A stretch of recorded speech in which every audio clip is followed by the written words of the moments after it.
ये प्रसंग उस समय का है जब कर्ण का वध हो जाता है और कर्ण के सारथी महारथी शल्य ये सूचना देने दुर्योधन के शिविर में जाते हैं।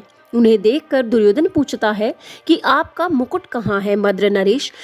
तब शल्य कहते हैं कि मैं यहाँ शोक प्रकट करने आया हूँ युवराज, और इसी कारण बिना मुकुट आना पड़ा। तब दुर्योधन क्रोध में आकर कहता है कि आज रणभूमि में कोई भी इतना महत्वपूर्ण नहीं है मद्र नरेश, जिसका शोक प्रकट करने के लिए आप मेरे मित्र राधेय को रणभूमि में अकेला छोड़कर आ जाएं। अपने स्थान पर किसे उसका सारथी बनाकर आए हैं आप? क्या वो भी वासुदेव जैसा निपुण सारथी है? कृपया शोक प्रकट ना कीजिए मद्र नरेश, जाइए, मेरे मित्र के पास लौट जाइए। भला वो सारथी बिना युद्ध कैसे करेगा? तब महारथी शल्य कहते हैं, किंतु युवराज, रथी बिना सारथी भला क्या करेगा? तब दुर्योधन को समझने में जरा सी भी देर ना लगी कि उसका मित्र कर्ण वीर गति को प्राप्त हो चुका है, और वह क्रोध में आकर कहता है, नहीं मद्र नरेश, कह दीजिए ये सब झूठ है। क्या आप नहीं जानते वे पांडव इस तरह की बातें उड़ाने में निपुण हैं मद्र नरेश? भूल गए आप कि उन्होंने गुरुद्रोण की हत्या करने के लिए गुरुपुत्र अश्वत्थामा की मृत्यु की घोषणा तक कर दी थी। कृपया मद्र नरेश कह दो कि मेरा मित्र जीवित है, कह दो कि ये सूचना झूठी है।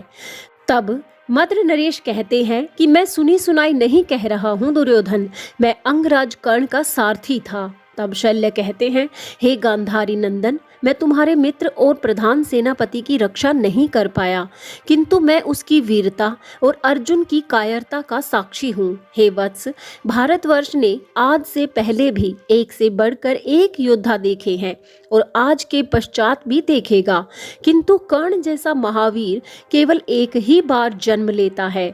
तब दुर्योधन अपना आपा खो बैठता है, उसे अपने मित्र की मृत्यु का बहुत दुख होता है।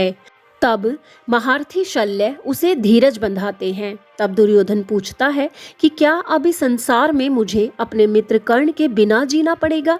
मद्र नरेश, मुझे मेरे मित्र कर्ण के बिना जीना नहीं आता।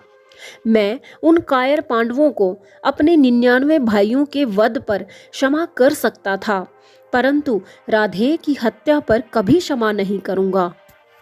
तब उसके बाद दुर्योधन महारथी शल्य को अपना प्रधान सेनापति नियुक्त कर देता है और कहता है कि मुझे खेद है मद्र नरेश, आज के युद्ध में मैं आपके ध्वज तले युद्ध करने का सम्मान प्राप्त नहीं कर पाऊंगा, किंतु कल युद्ध हुआ तो मैं ये सम्मान अवश्य प्राप्त करूंगा।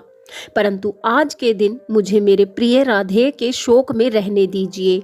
इस प्रसंग से ये ज्ञात होता है कि दुर्योधन और कर्ण की मित्रता सच्ची थी। अपने भाइयों के लिए दुर्योधन को इतना दुख नहीं था जितना अपने मित्र कर्ण के लिए हो रहा था।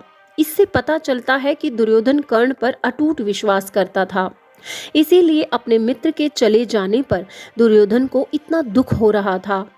आपको उनकी मित्रता के विषय में क्या कहना है? अपने विचार कमेंट बॉक्स में जरूर साझा करें और ऐसे ही ज्ञानवर्धक वीडियोस के लिए चैनल को अभी सब्सक्राइब करें। वीडियो अगर पसंद आया है तो वीडियो को लाइक शेयर जरूर कीजिएगा। जय श्री कृष्णा।